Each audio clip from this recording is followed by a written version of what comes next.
Up to bat for PopFlyPopShop.com, The Ripper. Jack Clark, widely known as The Ripper, was a prominent figure in the world of baseball. Born in 1955, he earned his fearsome nickname due to his unparalleled ability to tear through opposing teams with his powerful hitting and remarkable skills on the field.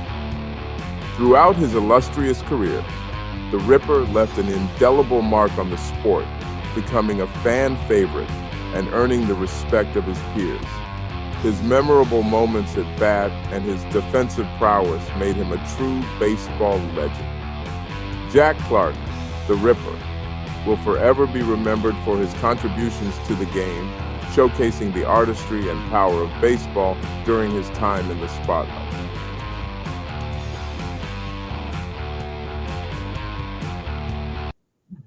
All right, well, we are here live. We have Daniel Jacob Horine, artist, owner, creator of Potfly Pop Shop. Say hello, Daniel. Hello, Daniel. And in the middle, we have the Ripper himself, Jack Clark. Thank you so much for your time today. No problem. I'm really honored to be with you guys, man. Well, if you're new to this, fans out there, this is Potfly Pop Shop. About once a week, Daniel makes a comic book style cover of a baseball player. And this week, it is Jack Clark himself. It is only available through PopFlyPopShop.com. It's only there for about a week, and then it is retired forever. There's an autograph option, an inscription option with Jack writing The Ripper on it. Now, right off the bat, Jack Clark, we've had some controversies on what team is a player going to be. I think up to this point, Vlad Guerrero Sr., Daniel made him an Angel, not an Expo. Mm-hmm. You've taken the lead. You are now the most controversial player. Why are you a Cardinal and not a Giant on this cover? Well, because I'm hoping Daniel does another one with a sinister San Francisco foggy, type cover later on down the road. So that's the right answer. Thinking outside the box, but my most success in my career was with the Cardinals, and the biggest hit I ever had was in '85 to go to the World Series against the Dodgers in LA in Game 6 in the 9th inning. So, San Francisco we didn't win. St. Louis we did. Candlestick Park was cold and windy and foggy and funky and not many fans and losing and all that. So it has its own aura for sure. So it was almost like there was a Ripper prowling around somewhere because nobody come to the games. Ooh. Hey, you Giant fans, you wanted to know. There's your answer. I don't know what to tell you. By the way, if you have a question for Jack Clark, get that in, and Daniel might get to it. Let's get to the Ripper. Where did that come from? Is there more to it than just Jack the Ripper? You murdering baseballs? Where did that come from? In San Francisco, Vita Blue, who was over in Oakland, and was Cy Young one year. He came over and he joined our team. And, Candlestick is a really tough place to play. I'm not kidding. When the fog rolls in right around game time, it would just come over the hill and kind of dump down into left field. Then the jet stream would take it out cross center field to right field, and it would exit out over the stadium. It was a football field. Great weather in football season. And I was primarily a line drive hitter, so I was able to at least hit some balls to get it through the wind and the fog and the dampness and the cold with swirling winds, not just that wind that came and took that fog out, that jet stream, but then around the whole rest of their ballpark there could be swirling winds and little mini tornadoes picking up the infield and throwing it in your face or in the fan. You could see them pick it up and take it up, throw it in the fan's face, and you would see them diving out of the way, little pebbles hitting them and everything else, and trying to hit under those conditions. So I learned how to really get on top of the ball and put backspin, and that being a natural uppercut instead of uppercutting would kind of drive it through the elements. And I was able to get it through that chain link fence or over it and so Vita Blue gave me that nickname after I hit a few like that, because he came from Oakland, and they had Reggie Jackson. They had some really pretty big time players there and some sluggers and power guys. But if you hit one there, you knew it was gone. But if you hit one in Candlestick and you thought it was a home run, it might come all the way back to the shortstop, where even a guy, that's true. And I've hit a couple and they would go, and I knew I got them. It could be, I thought it was a 3-run home run. And actually the left fielder came running in, and the shortstop, had to run back in toward the infield, and nobody could score or tag up or anything. And I thought I got all of it. So it kind of, Candlestick will piss you off, and then you have to make adjustments. So you either try to shoot it into that jet stream all the time, which the visiting teams did. Me as a right fielder, they had us running around out there like chickens with our head cut off, because they'd hit it to center field. The jet stream would take it and it'd end up in right center, or it would end up out of the ballpark. Or if they hit it to right field right at me, it would end up way down in the corner, fair or foul, or out of the ballpark, or a pop-up. And here we are I am trying to hit it, like a slugger normally. But the visiting teams would come in, especially the Reds and the Big Red Machine. They played those elements, and they just and they were really good at it. So if they would come in for 3 days, and we may be there for 2.5 weeks, and we never figured it out. Nobody told me about that when I came up when I was 19 years old, that I had to try to hit the ball to the opposite field all the time to be successful. So Vita Blue gave me that nickname, and it stuck. And then as long as it's Jack Clark the Ripper and not Jack the Ripper Clark, so I don't want to be connected as far as kids and comic books to, the manslaughter murder in London, So Yeah. And a lot of people like to try that. A lot of people try to play that up, even in the newspapers. And it's like, I just don't want to go. I have grandkids myself, so I want them to be proud of Papa Jack. They all call me Papa Jack. So you're redeeming the word Ripper, right? That's the way I see it. Right. Let's show that cover again, because I love the connotation is that you murdered this baseball pretty good.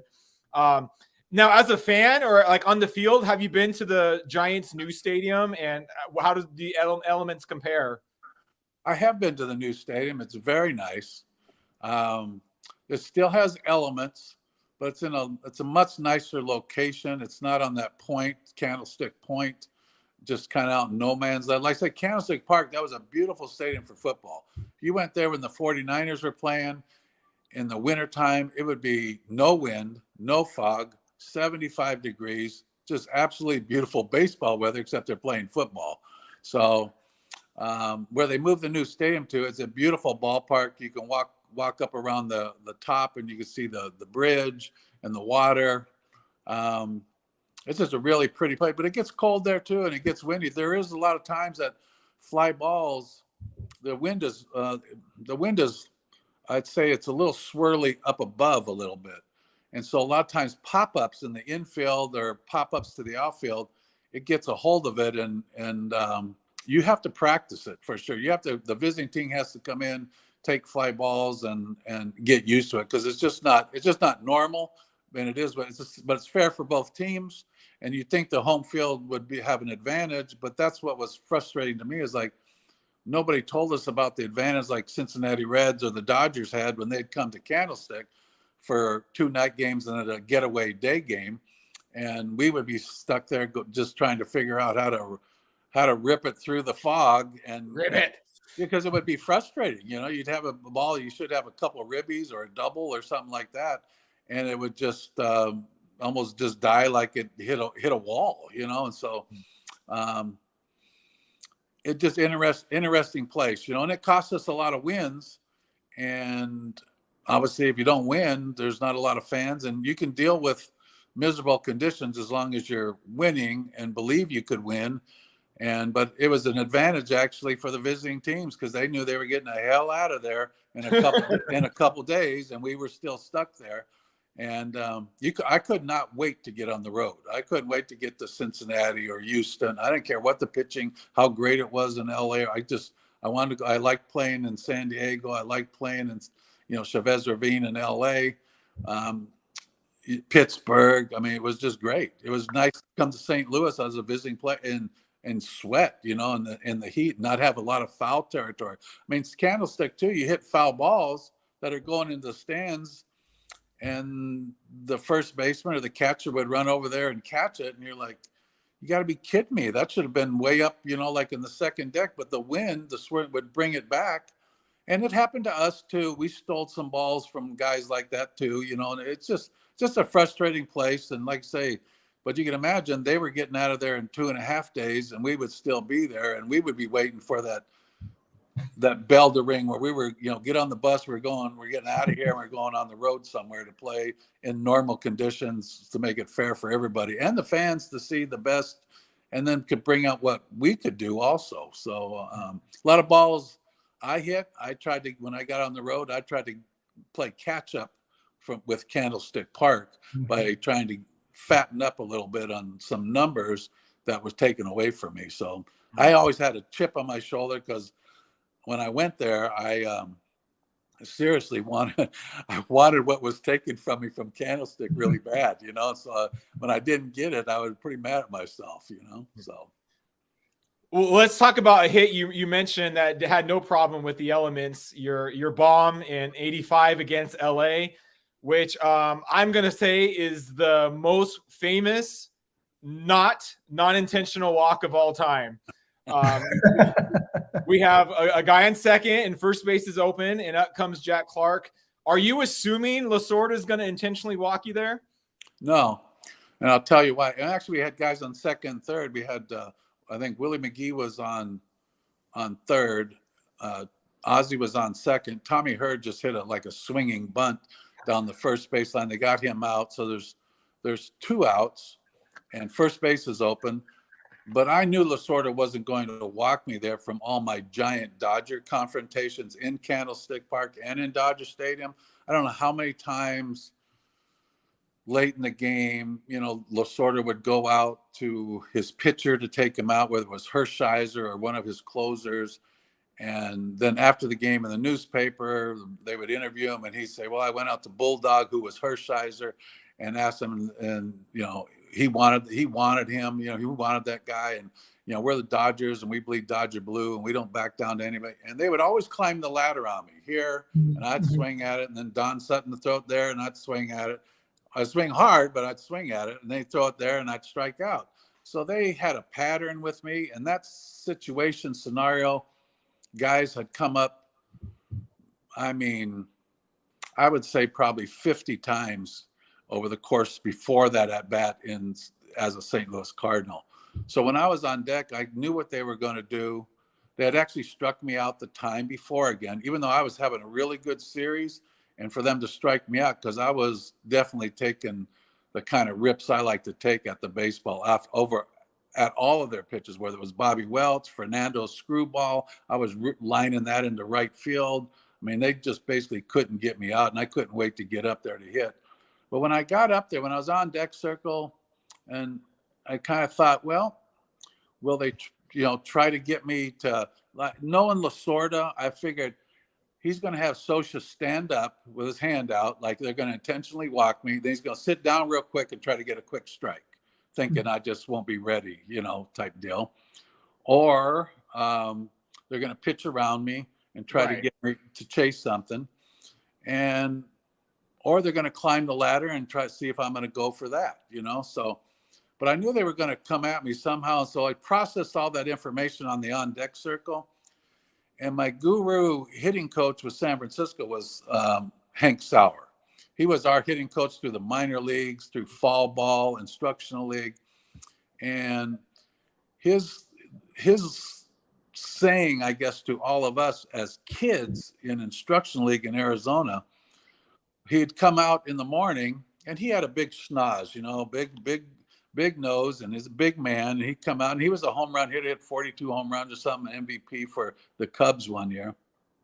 And he'd come out first thing in the morning when we just getting ready to start the game.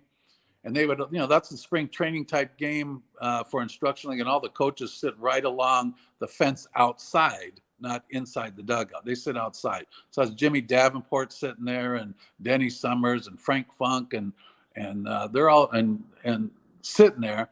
And the first thing he would say to us, he would say, "Can you hit?" And you say, "Yeah, I could hit." And he says, and he'd get mad. He said, "Damn it. If somebody asks you if you could hit, you say, you bet your sweet ass you can hit," And so that was the Giants' mentality was always not defense, but outslug the other team. Okay. They score 15, we got to score 13. You know what I mean? We just got to score more. So if it was a 2-1 game or whatever, just out hit them, outslug them.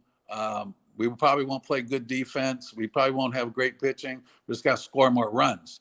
That's easy to say when you have Willie Mays and Willie McCovey and Jim Ray Hart and Tom Haller and those guys, Tito Fuentes and the Lou brothers and all that, and Bobby Bonds and Maddox and Matthews and all those guys that really could slug.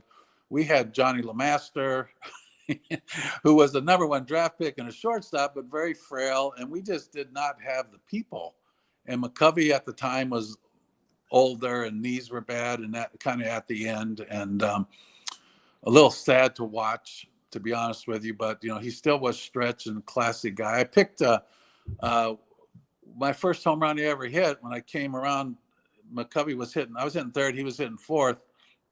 My first home run I hit was off Jack Billingham with Cincinnati, and it hit the foul pole. And I came and I stepped on home plate, and he didn't do much to me. Kind of shook, put his hand down, and just touched hands. It wasn't like a big high five or anything like that. And he says, "Don't forget how you did it. Don't let it be the last one you hit." That's all he said to me. And then he hit one later at the end of the game to win the game, and I was on first base. So I was at home plate. When he got to home plate, I put my arms around him and lifted him up. Like, way to go, man. He said, "Put me down and don't ever do that again." In a nice way, in a Hall of Famer, stretch, Willie McCovey, quiet, humble man type way. So you just learn about the respect of the game and respect of the uniform. And, you know, there's a lot of bad times and a lot of failure goes on. And so don't get up too high. You know, there's a journey, and you got to stay healthy, and you got to repeat. You know, if you're at the big league level, it's like you're expected to do stuff. And my first game actually in the big league, like I said, against Cincinnati Reds, I actually didn't play. I just got called up. And Pete Rose made it out the first, he had a line drive at McCovey for out #1. Then Joe Morgan came up and he had a base hit up the middle. Johnny Bench was up next. Then Tony Perez was on deck. And I'm sitting at the Giants, in the Giants, and I just got there. I hadn't met any of the players yet. Bill Rigney was the manager. I didn't know anybody. I just got my uniform, went and sat on the bed, brought my bats out, and just kind of sat there. Said hello. A couple people said hello to me, but the game was getting ready to start. And I was looking right down the third base line from the dugout of Kansas. I had this huge foul territory. So I was a long ways away from home plate, but I looked right down the third base line. And I'll tell you why that's important later. So Johnny Bench is up and Joe Morgan's on first, just got a base hit. Top of the first inning, first day in the big leagues. Next, the first pitch, Joe Morgan steals second. So he's got a base hit and a stolen base. And it was a strike on Johnny Bench. The next pitch, he's on second, he steals third. Now he's got 2 stolen bases and a base hit with Johnny Bench. And that pitch was a ball. The very next pitch, I'm looking right at Johnny Bench hit, and I see Joe Morgan at third. Joe Morgan takes off again. He's got 3 pitches, stole home, did a hook slide.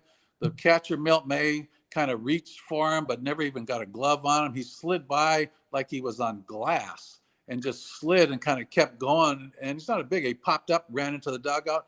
So he's got 1 for 1 hitting. He's got 3 stolen bases and scored a run in the first inning, and nobody got an RBI. He did it all himself. And I was like, wow, Johnny Bench is hitting. He's got him in scoring position. The counts 2 and 1's got him on third base. Easy RBI just to put it in play and get the run in. And Joe takes off. And because he had signs, because I played with Joe later in San Francisco. He came there and at the end of his career, and he kind of took me under his wing, and I learned all the little tricks and secrets that he did and they did in Cincinnati. And he always said everybody should have, he was my Willie Mays. Willie Mays wasn't there. He was the most influential person in my baseball, and he may rest in peace, passed away just a couple of years, was fighting, knee surgery that he had, and he got a staph infection and couldn't get rid of it. And they eventually caught up to him and he passed away. He was still a young man. And very athletic, very competitive, he would beat you in backgammon. He'd beat you. He's an excellent tennis player. He'd beat you in golf. He'd beat you in pool. He was just excellent at all that stuff. And that's how he was just competitive that way. So But he taught me a lot of little things. He stood way up in the box, and I said, Joe, what are you standing way up in the box? I stood all the way in the back of the box. He says, I stand up in the front of the box because I want to hit the ball way out in front. So if it goes over the bag, it goes way down. It goes way down in the corner. He says, that's a triple for me. If I stand back in the box and it goes over the bag, it's a double. And I want that triple. I'm trying to get a team run, not just for me, but he's playing a game within the game and teaching me and telling me about certain things all at the same time. So he taught us how to run the bases, shortest distance between 2 points, how to go straight to the bag, make a little turn, hit the inside, get back on a line. The difference between being safe and out, now we're talking just inches. Yeah. And that's why Cincinnati is called the Big Red Machine. And that's why Joe always said everybody should have an opportunity to play with Pete Rose and for Sparky Anderson, because Pete was not very athletic. But Pete took advantage of all the little details to make him be the Charlie Hustle that he was, and turn doubles into triples too, by just hustling out of the box, making the correct turns. And they all did it. Even the Tony Perez's and the George Fosters and the Johnny Benches, they did it. So there was opportunities for them to maybe not be triples like those guys, but to take the extra base and get on second and be safe. And it really kind of hit home with me because I'm in the big leagues. We're losing in San Francisco, and it's just the same thing going to your job every day. And win, maybe, lose, probably, cold, bad weather, miserable, no fans are there. Maybe if the Dodgers were there, maybe there was a pretty decent crowd. But if not, even when the Reds would come in or something, maybe only 13,000 people in an 80,000 seat stadium, and they're calling me and my mother names, because we're losing. Which is, it's just sad for your home ballpark. And it makes, I don't want to say it makes you want to hate it, but it does. It eventually catches up to you and kind of makes you hate the place. But then there's good people there too, so you want to win. Everybody likes to sign. That was my team, the Giants. So to sign with them and never win, I always wanted to sign with them and stay there my whole career, but it just didn't work out. And the day that I got traded to St. Louis, I was taking my kids to school down in Foster City in the wintertime. And on the radio, I was dropping my kids off. They were really, my two older ones were just, 4 and 3, so I was dropping them off like at preschool and kindergarten, whatever it was. And I heard on the radio going there that I been traded to St. Louis on the radio. I never got a call from AL. Then I got a call on my phone. It was from Lou Sussman with the Cardinals, who worked for Anheuser-Busch, and they had won the World Series in '82. And he says, well, we just traded for you. Want to welcome you to St. Louis. Now let's go win a championship. And I never heard that with San Francisco. If you were in San Francisco when I was there, what we heard every year was almost every year. Not only did they change managers just about every year, or 2 managers every year, something like that. So you're always playing with a different guy with a different outlook. And but also just the I kind of lost my train of thought there, but just the opportunity to go win in St. Louis that we never experienced. And it was pretty exciting. I mean, now I'm going to a place where it's nice and warm and you could sweat. There's no foul territory. They got history of winning. They expect to win. The fans expect them to win. The fans show up. I mean, Cardinals are coming in last place this year in the Central. And the other day I was at the ballpark. They still drew 3 million people in a losing year, not even making the playoffs or the wild card. So it's a different, there is life after certain places.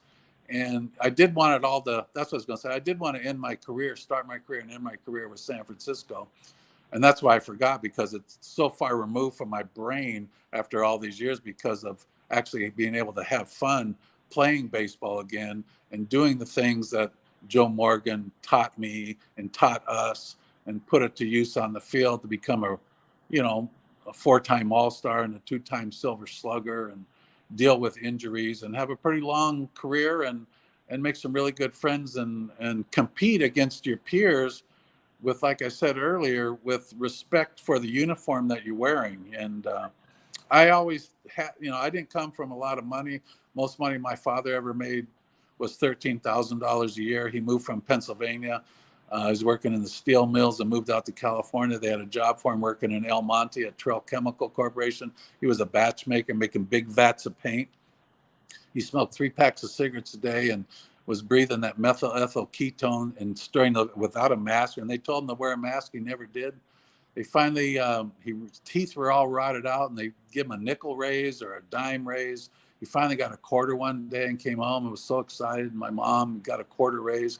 And also his boss eventually sent him to the dentist to get his teeth, whatever few teeth he had left, to get those pulled and get some dentures, and he paid for it. And that's a pretty big deal in those days, in the 50s, you know, and 60s, for somebody to do something like that for him, you know, who was a real loner in life. I mean, his mom passed away, and his father got crushed, who was an alcoholic, got crushed by a truck working on the roads. He was a foreman supervisor, and slipped, and a big semi rolled over his midsection, and his father died.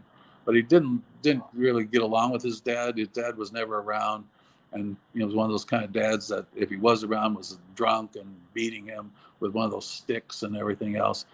And but he remembers, because he was so poor, that he didn't have any shoes, and he was barefoot, and it was cold in Pittsburgh, and he was at the Mellon Bank building, and he was in that little covered area and just freezing to death. And he actually wanted to kill himself. He didn't want to live anymore. And he figured, this isn't worth, this isn't life. I don't have any food. I don't have money. I don't have any family. I don't got anywhere to go.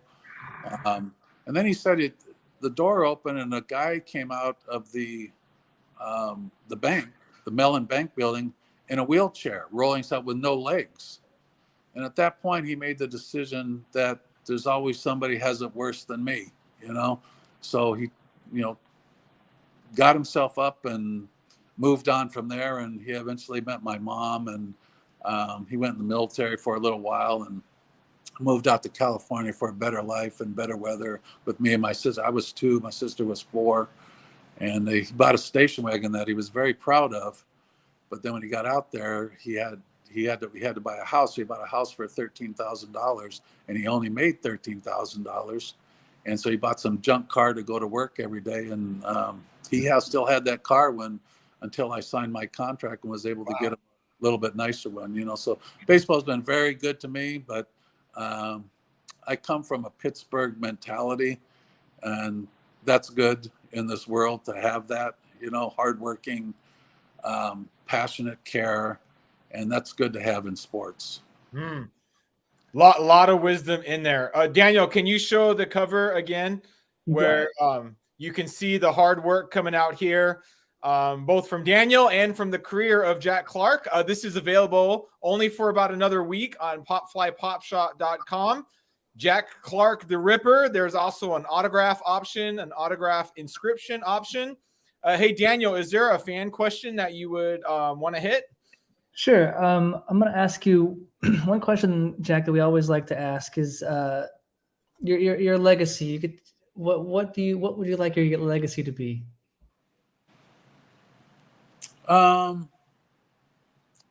Just a guy that left it all out there in the field, that when I walked at the plate, that they were, that I was a true professional hitter, that didn't consider myself a home run hitter. I mean, I hit 340 home runs, but that's not 400 or 500 or 600 for sure. But, you lost a lot in Candlestick Park, and I lost a lot of probably stats there too. But then I look back on it and I go, well, but Willie Mays played there too, and he had stats, and Willie McCovey played there, and they're Hall of Famers.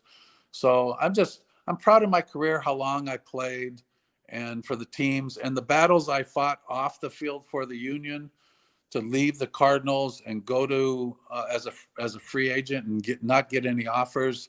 And if you got a second, I'll tell you that story real quick, because you play your career to finally get. And I had my best years in St. Louis, and one of my best years was in '87 when I became a free agent with 35 home runs and 100 some RBIs, and we went to the World Series again. And I came in third in the MVP. I got hurt at the end, the last 2 or 3 weeks in Montreal at first base on a high throw there, and I tried to slide under it and tore the ligaments in my ankle. But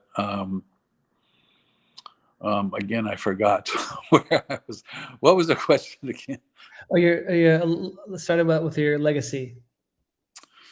Yeah, just that I was the guy that just kind of like I said, just left it out on the field and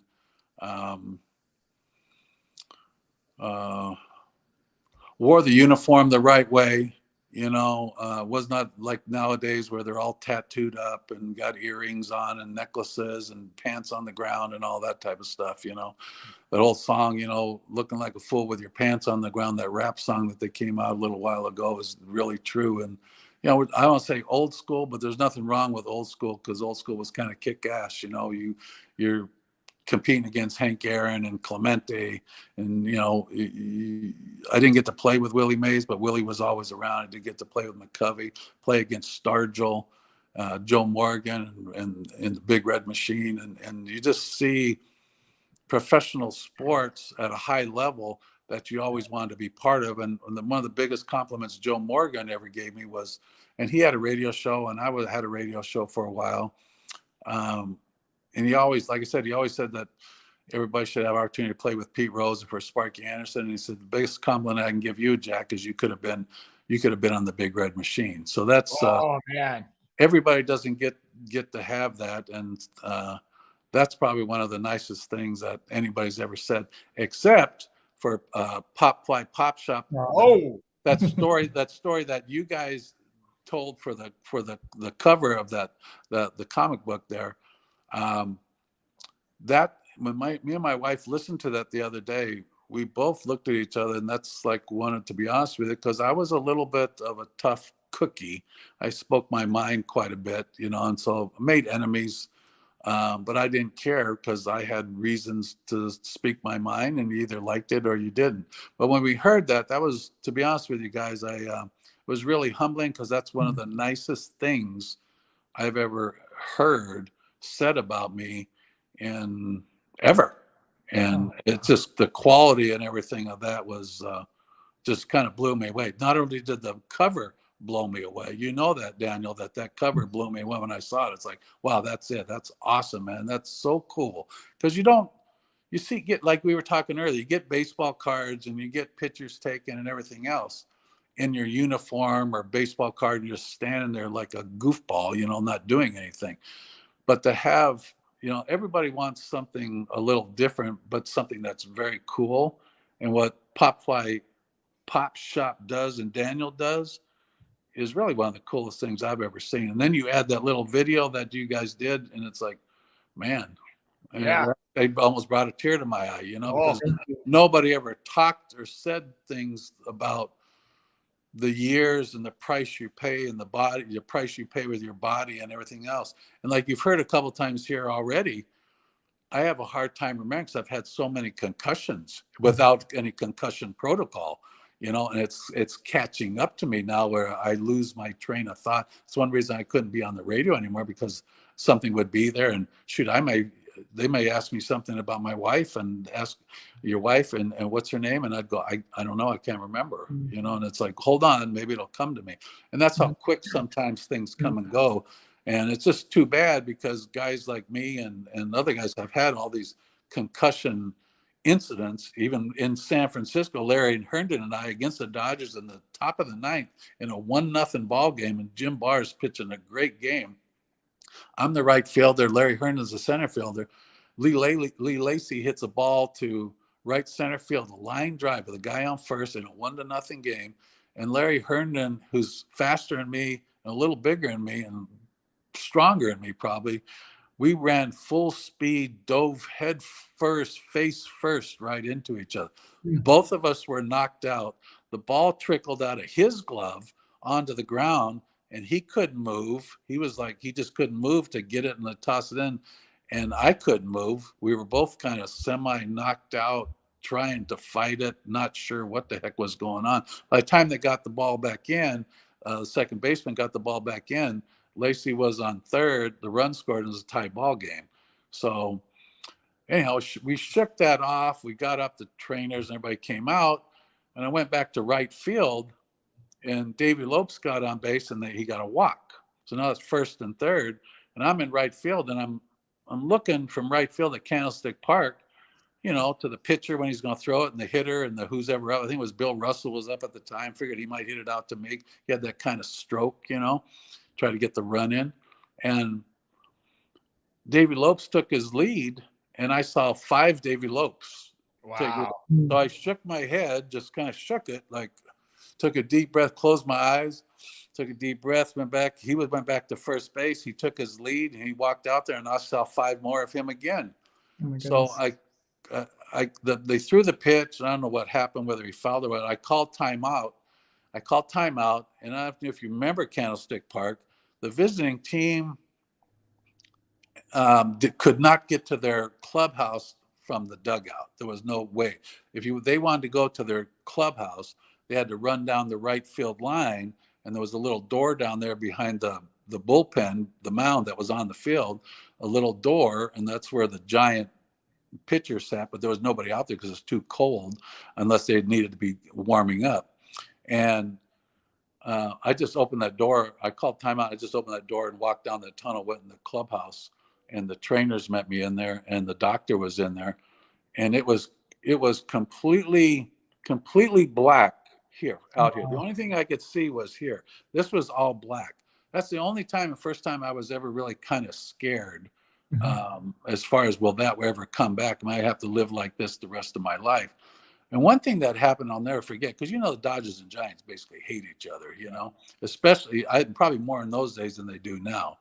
But I mean, goes back to the Johnny Roseboro and New York, yeah, Juan Marichal. You know, Juan Marichal's got the bat and hitting people in the head and stuff, you know. So,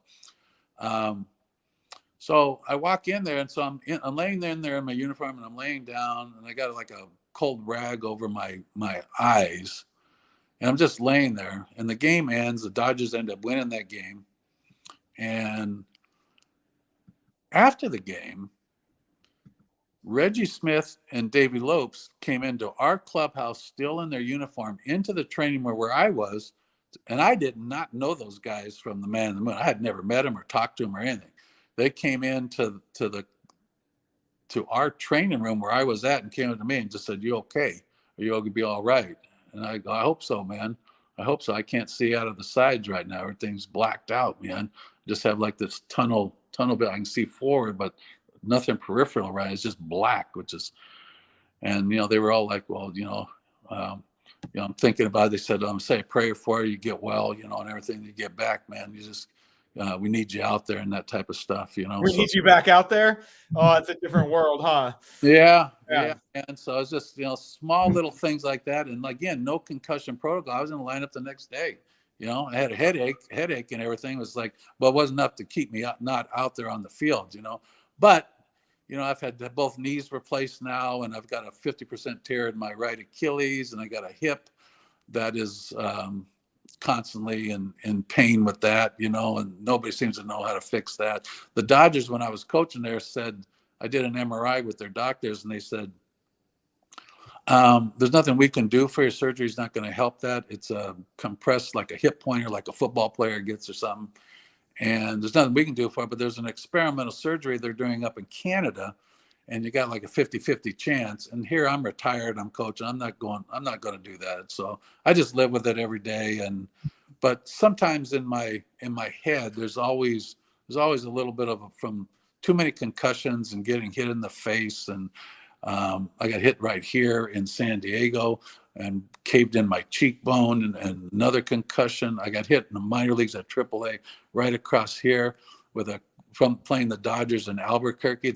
I was going to score, and I was getting ready to step on home plate, and the bad throw from the outfield, the catcher, his name was Kevin Paisley. He took off the old face mask that had all the metal on it. He took it off and just threw it, but he threw it right into my face, and it cut me right here, and I had to have 26 stitches.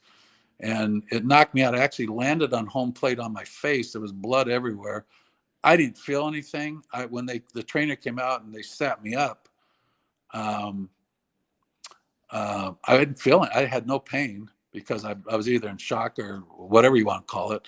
And he walked me up. They did get a plastic surgeon in Albuquerque to fix me. So the only time you can really see that inside out, the only time you can see it is if I start getting a beard, it won't grow there. But you know, it just hurry up and get back on the field, Yep. you know, and get out there and play, get to the big leagues. And like I said, I came from a place that didn't have any money. That I was making $30,000, you know, in the big leagues.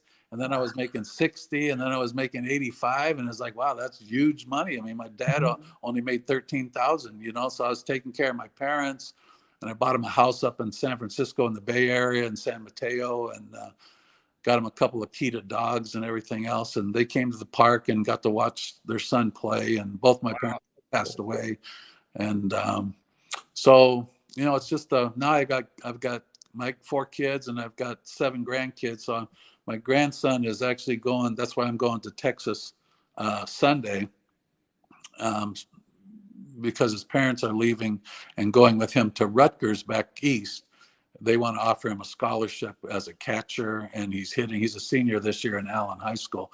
And I'm really proud. I worked with him a lot on his hitting. I worked on when he was 13 years old. I took him down to Houston. His parents had to go out of town. So they said, Papa Jack, will you take him down to Houston to this tournament? So I did. And he got to catch, but every time he caught, and he's a good catcher, and he's gotten way better. I got him a lesson with Mike Matheny, and it really helped him a lot. But I took him down there, and he got to catch, and he didn't get to hit. And I'd been working with him on his hitting. I was like, what's up with that, man? So then he didn't play the next game. He didn't get to hit, and he was a little upset that night. So he, you know, got up the next morning, got breakfast, went there, and he's in the lineup again for the first game, doubleheader in the first game, catching, and didn't get to hit again. I was like, and I called their parents up. I said, you know, this is BS. I mean, we came all the way down here. He's catching, you know, he's a catcher. You know, catchers deserve a little, to at least have some fun and get the bat, you know. So on the way home, he's like, Papa Jack, he's kind of not crying, but he's kind of teary-eyed because he knows his dad, who loves baseball, would be kind of hurt and upset. He's like, but I'm going to quit, Papa Jack. I don't want to play baseball anymore. I said, man, just don't worry about it. We're going to stop up here. We're going to get a milkshake and a burger. We're going to drive home tomorrow. We're going to go to the batting cages, and we're going to work on it. And we did. And I mean, he took it. And then he said, Papa Jack, how come you never told me this before? And I told him these things many times before. But he went to his mom and said, you know, what I was telling him, he said, I don't know what Papa Jack's talking about.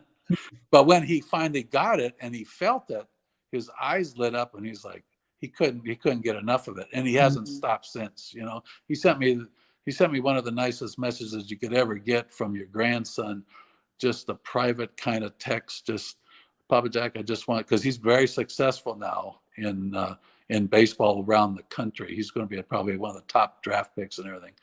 That, you know, what you've done for me and my baseball and my personal life and everything, just I couldn't thank you enough. I love you so much, and it's just really touching, you know, without getting into the whole thing. And so well, that's a legacy right there. Those things are more important than the stuff on the field, because the stuff on the field comes and goes. There's ups and downs. Sports in general, you don't play it that long. You know, I was lucky to play 17 years plus minor leagues, and then coach after that, and then spend time with my grandkids. So I feel I'm the one that feels blessed and lucky, and coming from Pittsburgh and seeing how hard my dad had to work, and my mother came from a big Italian family, moved her away from all her sisters, and a big family of 13, moved her away from all of her sisters and brothers.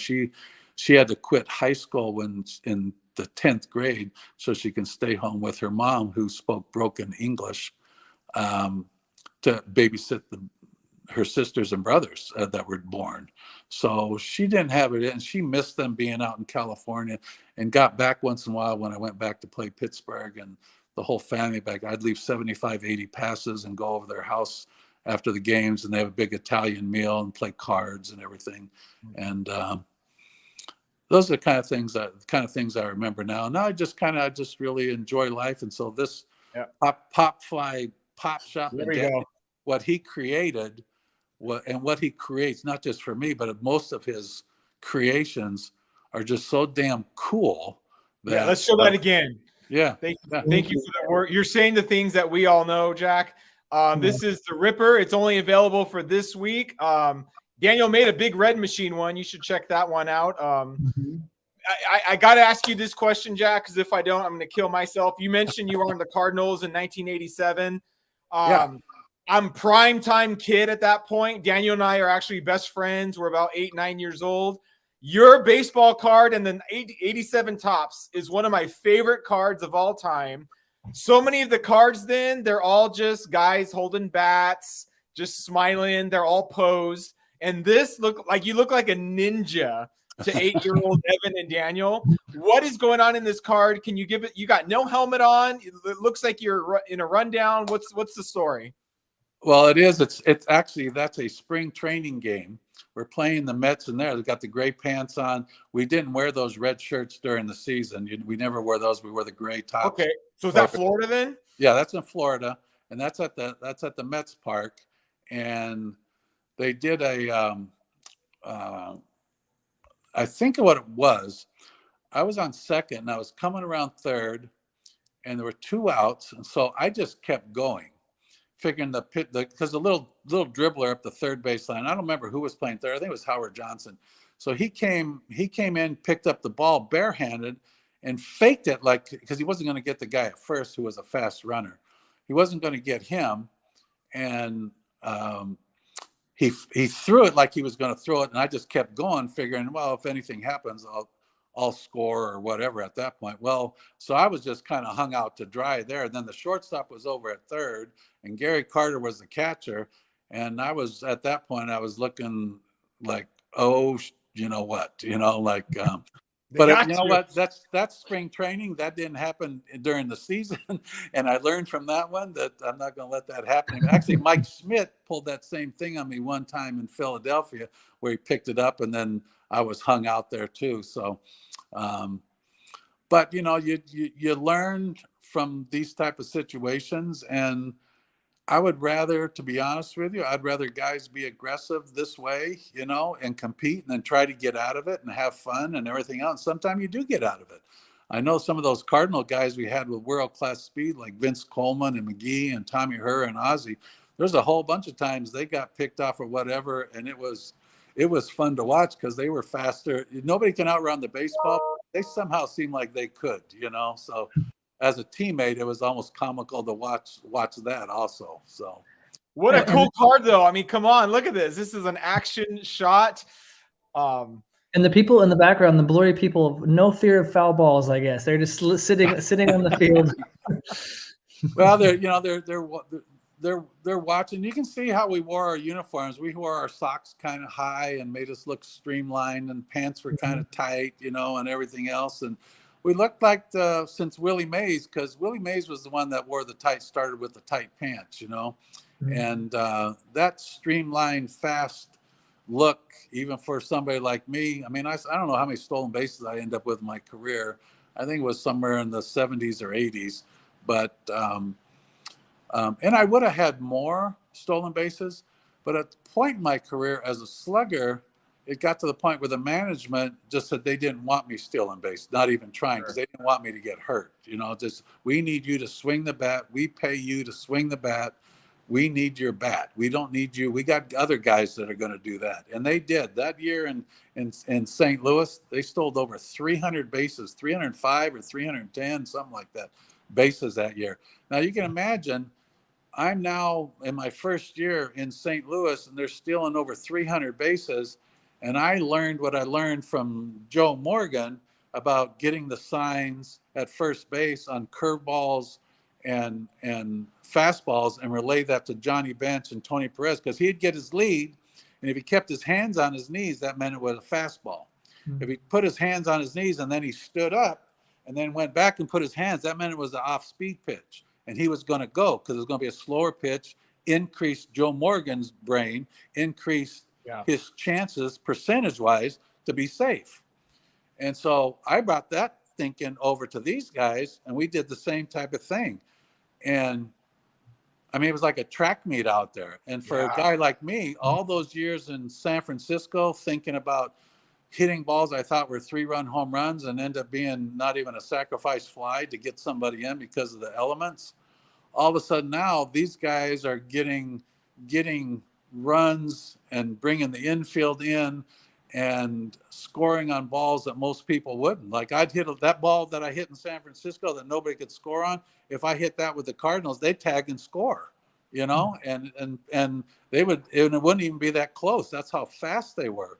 And so now instead of having an at bat, my average going down and not getting any RBIs, now I'm getting an RBI, and in ways that, you know, if I hit a long single with bases loaded, it was 3 ribbies instead of 2 or maybe 1, you know? So it's just kind of like, wow, this is a party between the lines on the baseball field, and the fans in St. Louis and Whitey. That's where Whitey ball came in and was created. Because if you went and watched Whitey ball, you were seeing tremendous defense. You had the Wizard of Oz at short. You had Terry Pendleton, who was a wizard over at third. You had Tommy Herr, who was a wizard over at second. And all 3 of those guys were switch hitters. And now you had Vince Coleman, the world's fastest guy ever played baseball, in left field as a switch hitter, as your leadoff man. And Ozzy's batting second. Willie McGee's a switch hitter, batting third or fifth behind me, or Terry Pendleton. And it was just a beautiful thing to watch. You know, yeah. I didn't feel like I was in San Francisco, like I had to get a hit, like I have to hit a home run, like I have to get this run in. You know, it made baseball, the purity and the beauty of baseball is just playing it like a kid's game. And when you can do that at a high level, it is so much fun. It doesn't matter whether it's Nolan Ryan or Fernando Valenzuela throwing screwballs.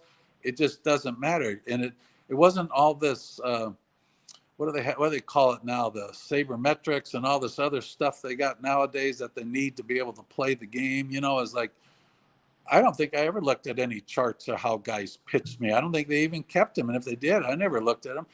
I stood on my own 2 feet, and I didn't want anybody batting behind me to help me out. I didn't want to bat behind somebody to help them out. We just stand on your own 2 feet in that batter's box and do what you're supposed to do. You didn't see the guys on our team hitting high fly balls, popping the ball up. There's too much speed. So they're bunting, they're taking walks, they're getting hit by a pitch, they're chopping down on it, putting it in play, forcing the other teams to have to rush because of speed. And a lot of times they would throw it away, or they couldn't get it out of their glove. And if the guys got on first by a walk, let's just say they got a walk or a base hit or an error, anything, they got on first, got hit by a pitch, they're on first.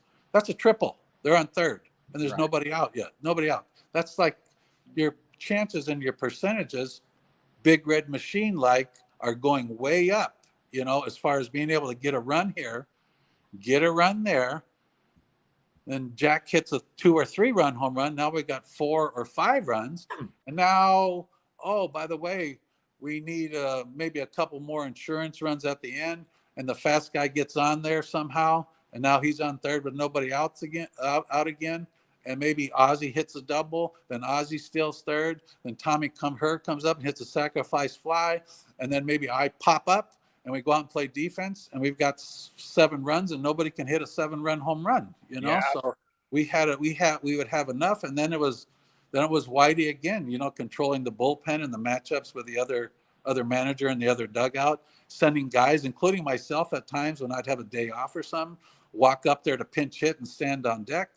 The manager would see it and go and get his right-hander out to come face me, put him in the game. He'd pull me back down in the dugout, and he'd send a left-hander like Andy Van Slyke up there to hit or something like that, and then save me in case we got the extra innings or whatever. So it was just, and then maybe he might have Todd Worrell pitching, the closer, and maybe Darryl Strawberry's come up. So he would take Todd Worrell and send him out to left field or to right field, maybe to right field for Tito Landrum. And Tito Landrum would come in. And then he'd bring in Ken Daly to pitch to left-handed to pitch to Darryl Strawberry. And swap him back, yeah. And then he'd take him out, bring Todd Worrell back in to pitch to Gary Carter, and then bring his best outfielder, Andy Van Slyke, out to play defense. So now you got the best defensive team, you've got the lead, you got your matchups, and you don't see any other managers doing that. And guys still in 100 baseball and a manager managing like that, and you got Gussie Busch as your owner. and you have Jack Buck as your Hall of Fame announcer there every day. You got Red Shandy's, another Hall of Famer, in there as the bench coach. I mean, it was a place to go to work, and every day around the batting cage, Jack Buck was there. He was on the airplane.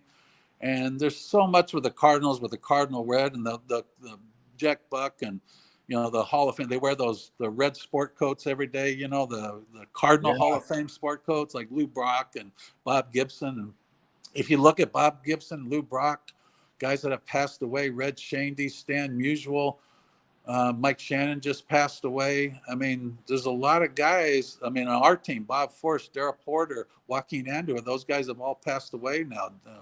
So, we're all getting older. I'll be 68 this year. And to finally get a comic book and a really there cool we one, go. I think it's bitching. Let's show that. Well, I've always said this, Jack Clark, that I'm an Angels fan. If I could do it all over again, I would have chosen to be a Cardinals fan because you don't have the economic frustration of like the Yankees always spending the most. You just have the organization that's consistently a winner, doing it the right way with a lot of fun. So I wish I could go back and tell myself to be a Cardinals fan because it's too late. Once you choose your team, you're stuck with it. What size jerseys are you? Do you think you're like an extra large or double X or what size are you guys? I'll get you guys a jersey with your name on it. Because you got to have a jersey with the birds on the bat in the front. I'm a large. I'm a huge Edmonds fan, Andy Van Slyke fan, so I appreciate that. A Jack Clark fan, but that's what I'm getting. Let's talk about what you're all getting. You're going to get a Jack Clark the Ripper print. There's an autograph option, an autograph inscription option. This is only available for about another week, and then it is retired forever, just like the Big Red Machine one is retired forever. Get Jack Clark the Ripper, put it next to the Big Red Machine. Man, Daniel, thanks for curating this experience. Thanks for getting Jack Clark front and center. Man, I feel like Jack Clark, we just heard you just talk baseball for like an hour. We went through lack of concussion. Sorry about that. That's why I asked you how much time do we have, because I know how I am, and like I said, this is going to be on for another week. This cover, so hope people go and grab it. If you're a collector and you like, how could you not like stuff like that? I wish they had that when we were playing, and I would have started a collection way back with Babe Ruth and Hank Aaron and all the great Mickey Mantles and Ted Williams and all those guys too. And they could have even been more retro, because I think they're so. I would have liked to have a whole whole collection of those. For me, even more than, and I collected baseball cards also and gave my collection to my son. But if I had a collection of those, that would have been the most important to me. And then maybe even trying to go around here, you can actually get an autograph or a signature and get the Ripper. But in those days, to be able to go and get maybe Hank Aaron or Willie Mays on there, or Ted Williams or Stan Musial, Stan the Man, and actually he signed, because they will. Those guys, because of the respect for the game, and they didn't make a lot of money, and they loved baseball, that it's an honor for them to have. Like Stan Musial, his whole career, he'd have baseball bats and pitchers and gloves in the trunk of his car. And if he was in a fancy, nice restaurant with his wife having dinner, and some kid would come up to Stan Musial, "Hi, Mr. Musial, my name's blah, blah, blah. I just wanted to say hi. I love watching you. You're my favorite player, one of my favorite players."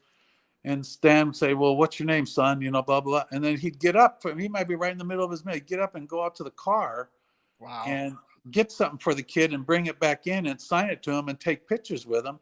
Wow. And just a beautiful human being. It's just like at his funeral when Bob Costas was telling a story about, I forget what year it was, at the All-Star game, but at the All-Star game, it was Stan Musial was there, Willie Mays, Hank Aaron, and Frank Robinson.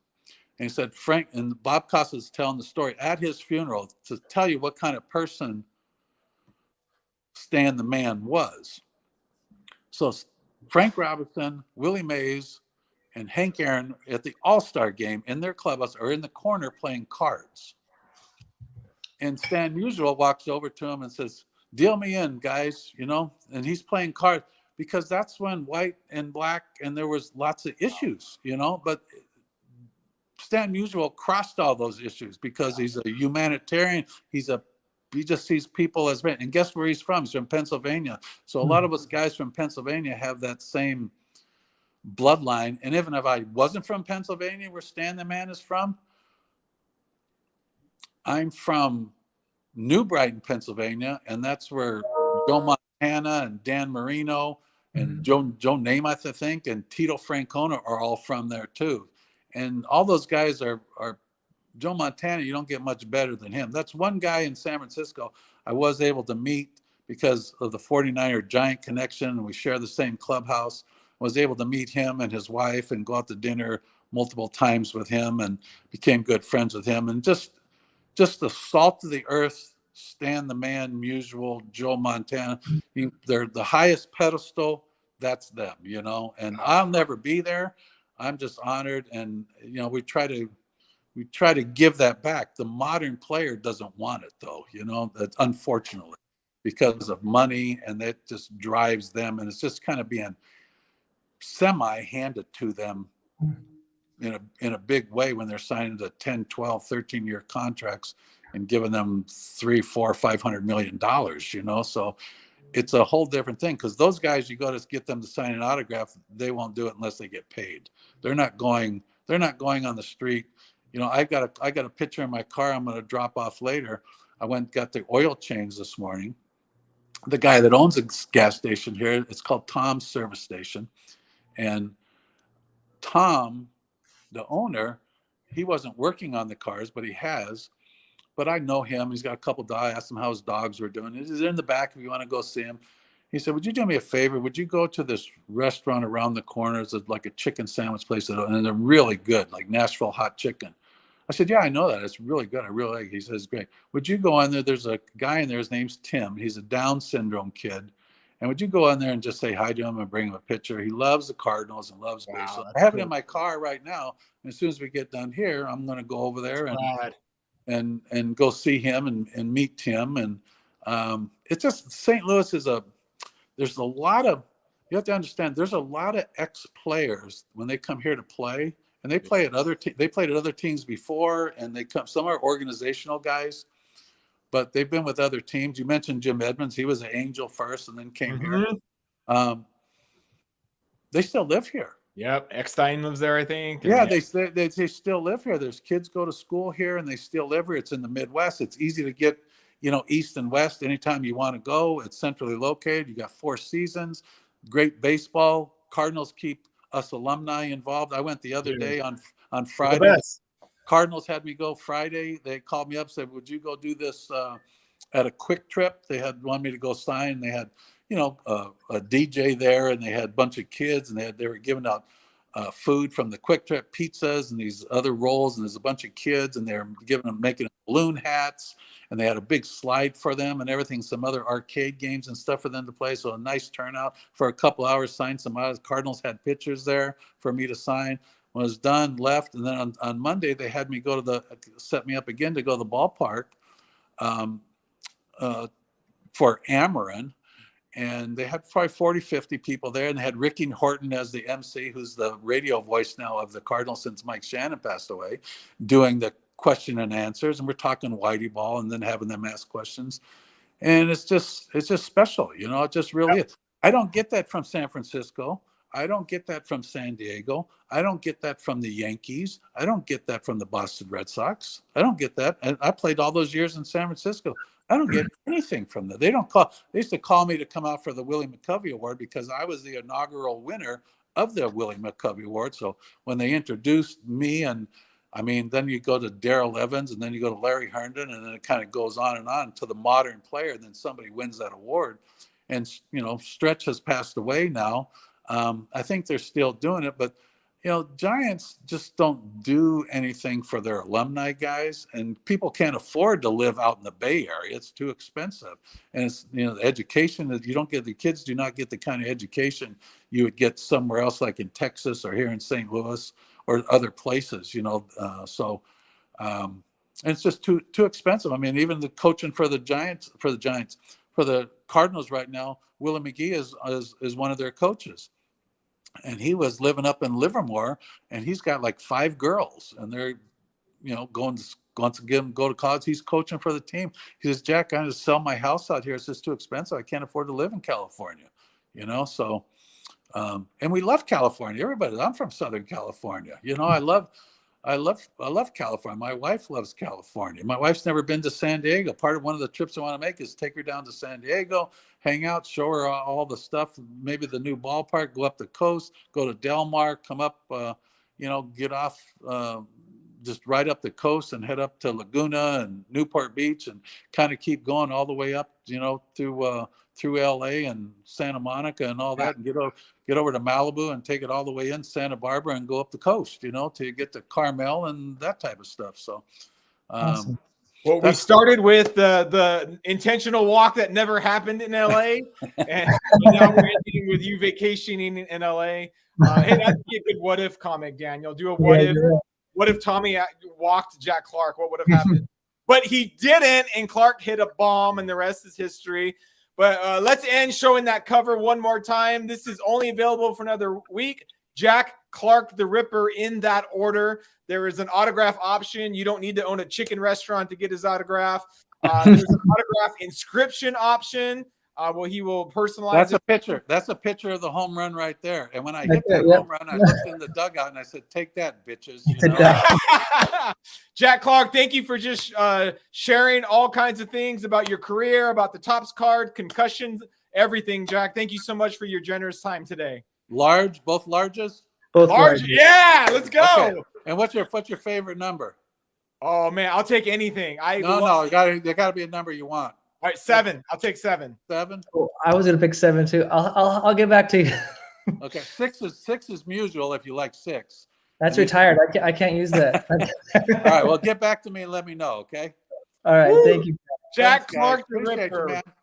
Daniel, Likewise. you're awesome. Popfly, awesome. Best ever. I mean, just wonderful. Thank God, that I'm on this planet, and somebody like you has showed up and done something that's so special, in my opinion. Dang. You should have your own Hall of Fame exhibit in Cooperstown, buddy. Thank you, Jack. So, all right, man. Pleasure meeting you. Thanks for having me. Talk to you guys later. Wow, Cool. kind words there. All right, man. See ya.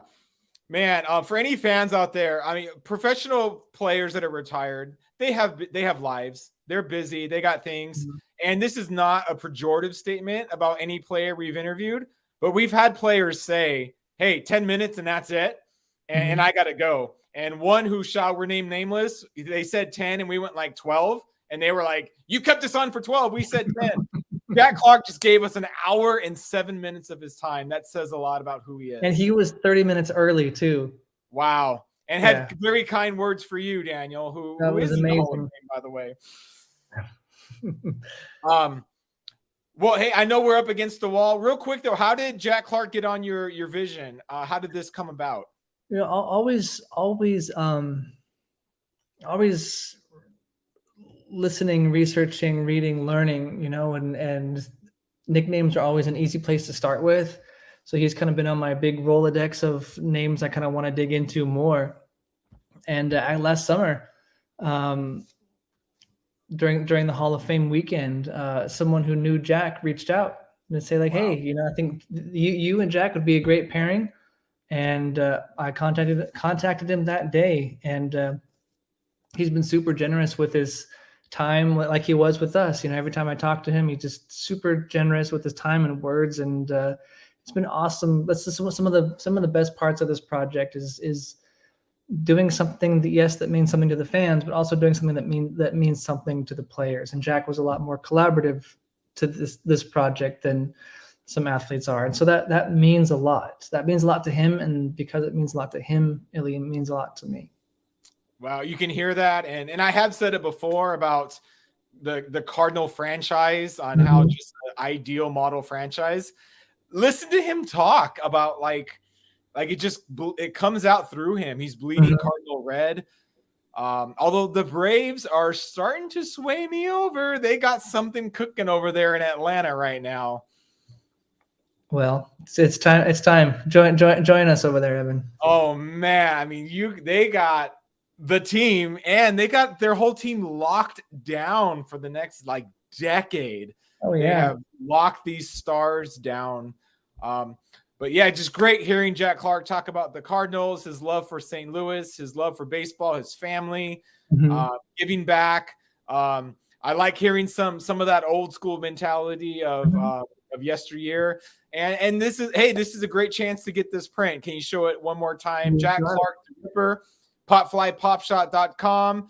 Get his autograph, get the inscription. He is claiming that is the ball pitched from the Dodgers that he executed. Although he's in the Cardinals here, but I like the sentiment there. That's true. Well, he was in the Cardinals in that moment, was he not? Well, no, you're right. Yeah, it's funny. I mentioned my friend who's a Dodger fan today. I'm like, hey, Jack Clark today.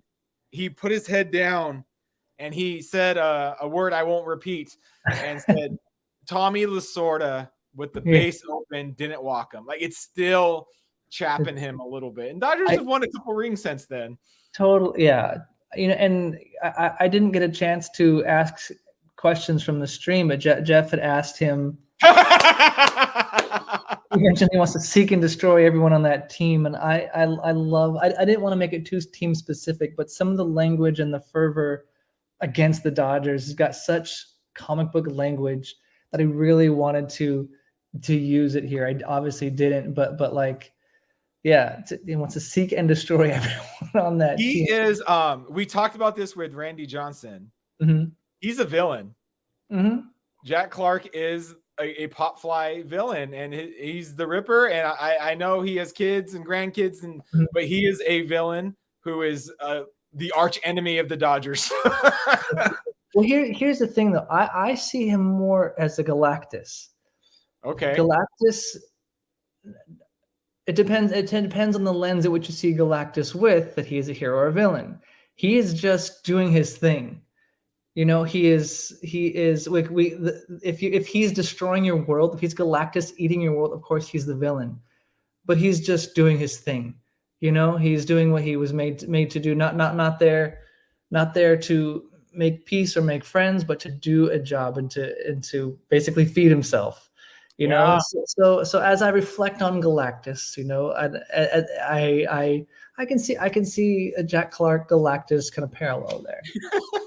I mean, he talked about Fernando like Lex Luthor talks about Superman. Yeah, that's true. That's true. Yeah, I mentioned Fernando like 3 times. Which Fernando's my guy. So yeah. That's a great. Who was that? Who asked that question? Jeff? Oh, that was Jeff West. Jeff West, reach out to me on Messenger, and we'll get you. We didn't ask your question, but reach out on Messenger, and we'll get you a free pop fly. But yeah, it's a Dodger fan. It still burns in there. Yeah.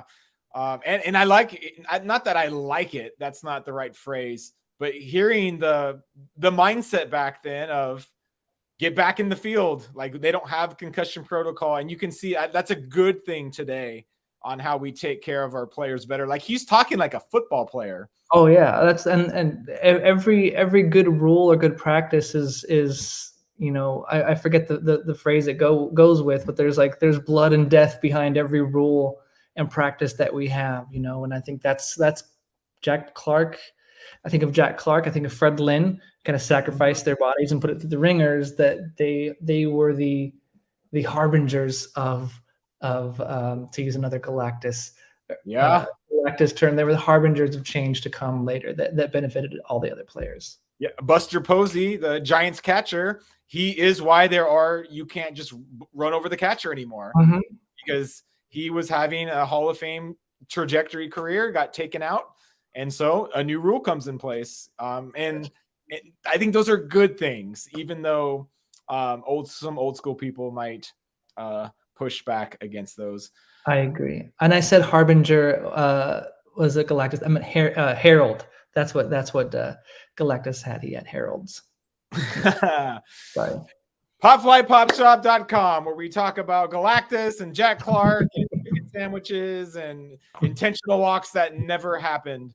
Go to popflypopshop.com, get your Jack Clark the Ripper in that sequence. print, autograph options, inscription options. Man, you could hear he wanted to be on the Big Red Machine. That could be a what if for you. What if right-handed Jack Clark was part of that team? Yeah, totally. That would be. There's so many what ifs that I fantasize about getting to one of these days, but some of them I don't know if I have the heart to. Do it. That's what we all say as fans. Do it. Do it. Do it. If you did the Man Hungarian, you can do anything else, Daniel. That's true. Well, hey, thanks for joining us live today. Daniel, thanks for this print. Thanks for the time. Hope to see everyone soon. Baseball playoffs are like a week away. Let's go. I'm taking the Braves. Who you got? Oh, I got the Braves. Of course, I got the Braves. I got the Braves too. See you, everybody. All right, bye, everyone.